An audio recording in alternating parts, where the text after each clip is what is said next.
everybody, welcome to Life Behind the Grind in Hollywood. And this is your host, Chyna Mccoy. And today, we're going to have my little sis on deck, Rene. But you know what, before I say anything else about her, let's just check her out. You know, I saw Delgado at the mall yesterday. What? What was he doing there? I think he was buying lingerie for his wife. He's not married. Isn't he? I thought he told us in like 11th grade. I don't see any pictures of his wife on his desk. I'll be here for you, just like always. Helping you figure your shit out. What's the deal with cheaper tests? Do they not work as well? I mean, is it like gas, like the cheaper one works just as well as the expensive kind? Or is it like clothes, the cheaper one breaks faster? Like if you pee on this one, is it just gonna fall apart? And what's the deal with false pregnancies? How many of these do you have to take to make sure one isn't like a joke positive? Oh my God, ew, could you imagine? Do you know how dirty Robbie Weaver's dick is? At least this floor won't get me pregnant. Awesome. Occupy! Why do you hate us so much? You always kill us every goddamn chance you get. You get away with it. You fucking asshole prick! Why? You're gonna kill me too, you fucking...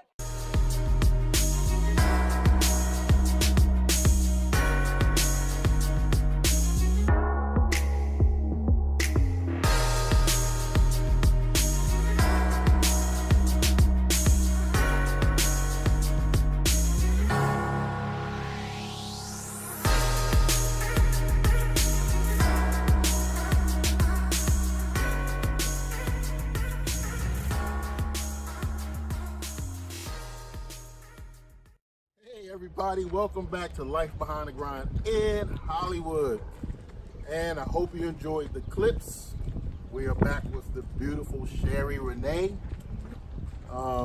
That's right. She's tall, she's beautiful, she's lovely. Oh, thank you. And she's out here and she's kicking ass in Hollywood. So, you know I got a lot of questions for her because I need to know how can I be like her. So, one of my main questions is, why Hollywood? So that's a pretty in-depth question. I actually went to college to become a lawyer, and my first job out of college was in a law firm, and I absolutely hated it. I was, yeah, I know. Nobody really knows this about me. But, so yeah, I was just in the office working 14-hour days, absolutely hating life, staring at walls and reading stuff I don't really care about, and I was like, I need to break out of this cycle. And so I quit, and I started training at a place called Brooklyn Zoo in Brooklyn, New York. How do you go from lawyer to then the Brooklyn Zoo? Well, I didn't know. Let's I didn't know at the time that I wanted to do stunts or be a stunt woman. Right. So, but I was just, you know, I had interest in, you know, learning how to flip and martial arts, and I trained Shotokan karate and taekwondo since I was like 6 years old, and I was also a cheerleader from a very young age, so I kind of wanted to get back to my roots. But while I was there, I met a bunch of stunt people, and I realized that this could actually be a career and a job. So I came out to LA, and then I was training at XMA, and which is like a martial arts school with that teaches a lot of tricking and stunt fighting. And I met Josh Tessier, stunt coordinator on Night Squad, and he ended up putting me on his show, and that lasted for about 8 months. So Dude, I am over here mind blown. So she went from law to the Brooklyn Zoo, from the East Coast to the West Coast, and now she's out here kicking ass. And she went to a great school, XMA, which is mic chat. Tricking, if you don't know what tricking is when people jump around, they do all kinds of crazy flips, kicks, all kinds of just... And she took martial arts, one of the most devastating styles in martial arts. This is exciting. So who was your inspiration? Well, Mike Chat definitely had a huge influence on me. I mean, I remember watching him on Power Rangers when I was a little kid in the 90s. Yeah. So to be able to train with him and learn from him was a huge inspiration for me. But other than that, you know, all of the black stunt women who came before me really showed me that, like, this is something that I can actually do. And people like Janisha and you know, everyone over at Stunt POC, I mean, it just really has inspired me. So shout outs to everybody that she just named and listed, especially Mike Chat, and all the people that inspired her. Now, you had a choice to like pursue acting. Yes. Right? You go, okay, everybody comes to California, we get the headshots, boom, boom, boom. Yeah. And we do a couple commercials. But you decided that you wanted to beat the hell out of people and get beat up. Yes, I did. Is it the tomboy in you? I'm just trying to figure out how and why. Well, that just seemed like the fun part of it all. Stunts just always seem so fun to me, and it still is. I mean, like, I was doing it for free, so it's just amazing that now we get paid for it. Now she gets paid to beat people up and dive through windows and get blown up in trucks. So a lot of you women out there who think you can't do it, she's doing it. She went from the east to the west. She's kicking ass. This is amazing. As I told you, the fourth wall is available to you in case you want to say something to the fans. But my mind is blown because the major transition from what's normal, right? From what's normal to what people consider fantasy in Hollywood. Like, how did you, like, in your mind, you went, wow, I don't know if I can go to Hollywood and go from law and just become what all these people want to be. Yeah. So I had no idea. I had no idea that this was even a possibility or that it would become my reality. But I just, you know, I was just training, and I was training like 3 times a day at XMA when I first started. And I mean, yeah, I had no idea. And I just so happened to be there at the right place, right time, saw Josh Tessier, who gave me my start, and he put me on his show, and it actually became a reality. So to me, when you got an XMA, what was the very first move that you learned and you were like, I'm badass? I think it was just fight choreography in general. Like, seeing myself on camera doing fight choreography was really crazy to me, because, you know, I'm used to like traditional martial arts and doing forms and actually fighting, but it's a whole different thing when you're like doing choreographed moves and making it look realistic without hurting anybody. That was like, yeah, this is really badass. Okay, so when you say choreographed moves, what is the difference between choreographed fight scene and a fight that's, or the realism of martial arts? Well, the main difference is that the point is not to hurt your opponent. That's right, folks. We are in real time on Life Behind the Grind in Hollywood. But go ahead. I talk a lot with my hands. No, it's okay. So what? From New York, you know. East Coast love, baby. East Coast love. Yes. So you said it's not the point to hurt people? Right. That's the main point, is that you're not trying to hurt the other person. Okay. So that's choreographed. Yes. Yes. And then in martial arts, it's self-defense, and you actually want to hurt the real person without hurting the real person. Well, if you're sparring with someone, I mean, This woman is dangerous, bro. This is dangerous. I'm over here like, shake it. If it's like a competition, you know, it's not that you want to hurt them per se, but you want to win the fight. She wants to hurt them. So, now that you're, well, what are some of the things you've done that, as far as like shows, what are one of your favorite shows you worked Oh, I think my favorite show is Marvel's Runaways.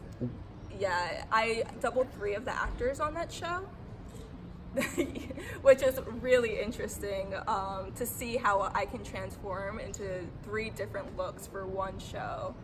It was pretty amazing, and it was just such a fun show to work on because, you know, they're superheroes and they have superpowers, and a lot of it, you know, I could use my imagination on like certain things because it's all, you know, make-believe, a lot of it, so that was really fun. That's awesome. I saw online you did Blackish. I did, yes. Amazing.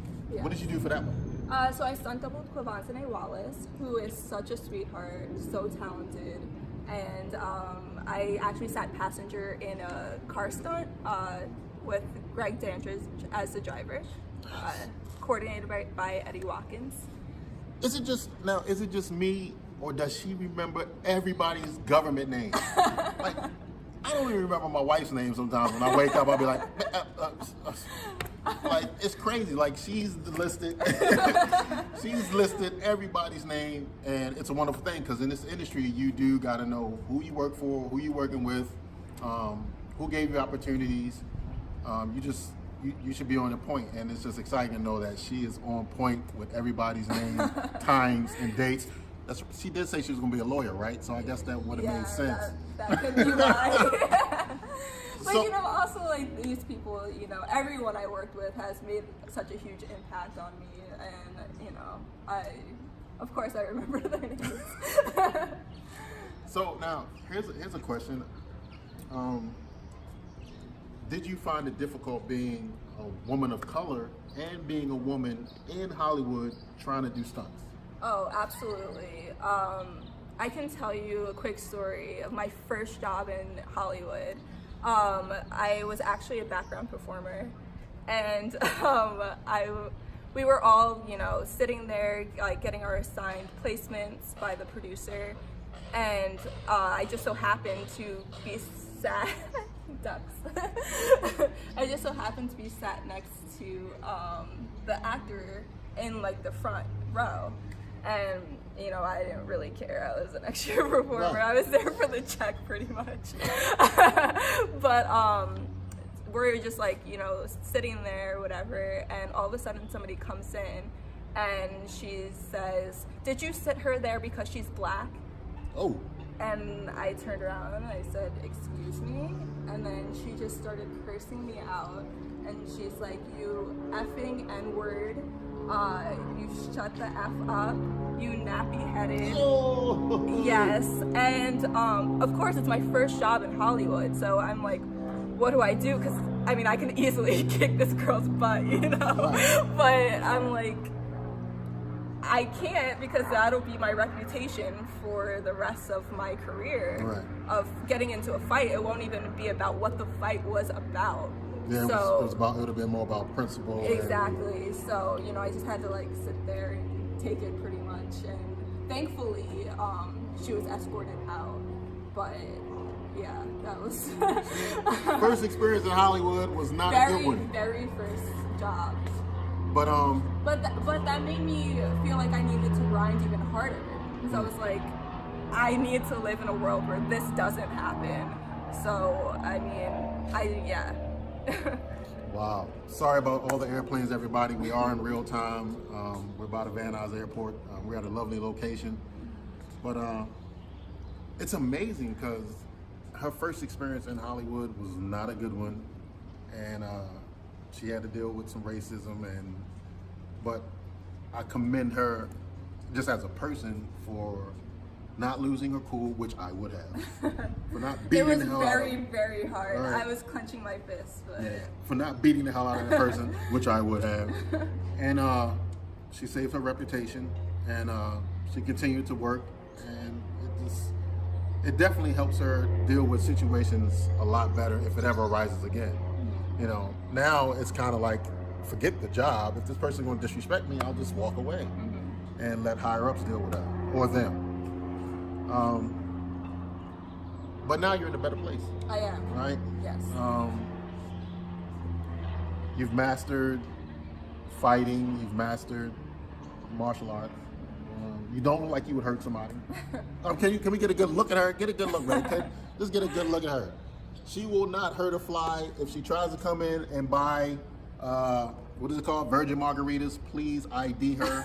Because she still looks 12. But I'm legal. but she is of the legal age. But it's just amazing because I just wanted everybody to see roles. Like, what age limits do you play? So I like to say 16 to 25, but I definitely stay on the lower end of that. She plays 12-year-olds. Don't let her fool you. Not quite 12, but definitely have played 16. Yes. Yeah, on Night Squad, the show that Josh Tessier put me on, I played a teenager. That's not. Yeah. Shout out to Josh because she is proud of you and she admires you. So thank you, Josh, for giving her work and putting her in the game. So Josh and Mike Chad have been like a major influence. Yes, definitely. Like, was it because of the shows that they've done or just how they mentored you in excelling in your career? Well, definitely both.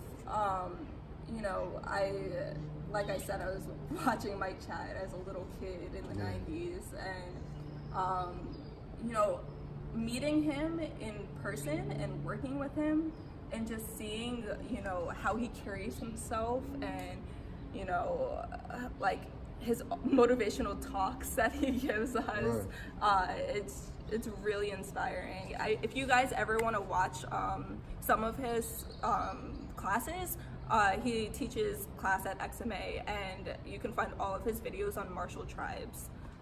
And you can hear a little bit of his inspirational speaking. Yeah, But or just search Mike Chat on YouTube and just, he's amazing. Like, he's moved people worldwide. I'm proud to say that I've known Mike Chat since we started in the Hollywood game. It's good to see the next generation whooping ass on screen and just making an impact. We talked earlier, and well, it wasn't much of a question, but the constant question is the 5-year plan. What is your 6-month to 1-year plan? so I definitely want to get more into acting and be an actress who does her own stunts. That's definitely my next plan. As an actress, where do you see yourself in a year or two?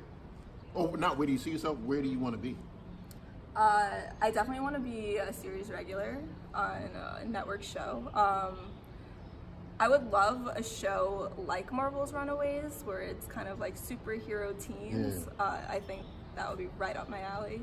Marvel, you better be listening because this girl is amazing. So she's trying to cover all areas, you know, acting, stunts. If it comes down to it, she'll produce, she'll write, whatever it takes, you know, because Hollywood is a forever learning phase. And I think she's doing pretty good from someone who left the East Coast like I did, came out here, didn't know anybody in California, and making it happen. I'm excited to have her here. Here's a good question. Where can people find you? So you can find me on Instagram at @SherryRene, that's SherryRene, and also on YouTube at Sherry Rene. And you can find me here at Life Behind the Grind at, no, I'm just kidding. She ran it down.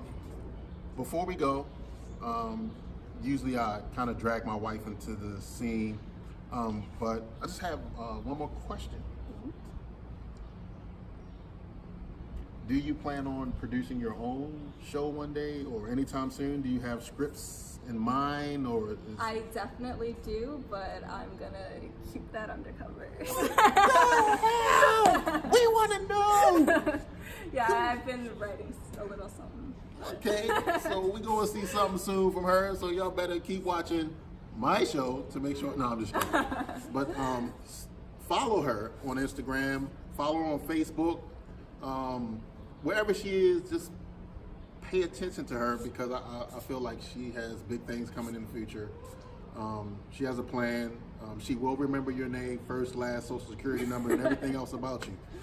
I remember what you had for breakfast. And thank God I didn't eat breakfast this morning. This was a great interview. I always have fun. Once again, shout out to everybody to help Sherry to get where she needs to be. And as you can see, she has not forgotten who you are. So before we go, you know the wife has to hop in the shot, and we have to give respect to the cinematographer holding the camera. I know her arms are getting tired. I'm just kidding. Give me the camera, babe. Come on. Hop in. Yes, here we all are on Life Behind the Grind in Hollywood. I'm excited to have Sherry here. I love to have her back. Woo, it's a little windy today, but it's beautiful where we are. And we'll see you next episode. We have no idea where that's going to be. It could be on the top of a mountain for far as I know. But say goodbye, everybody, and catch you next time around. Peace.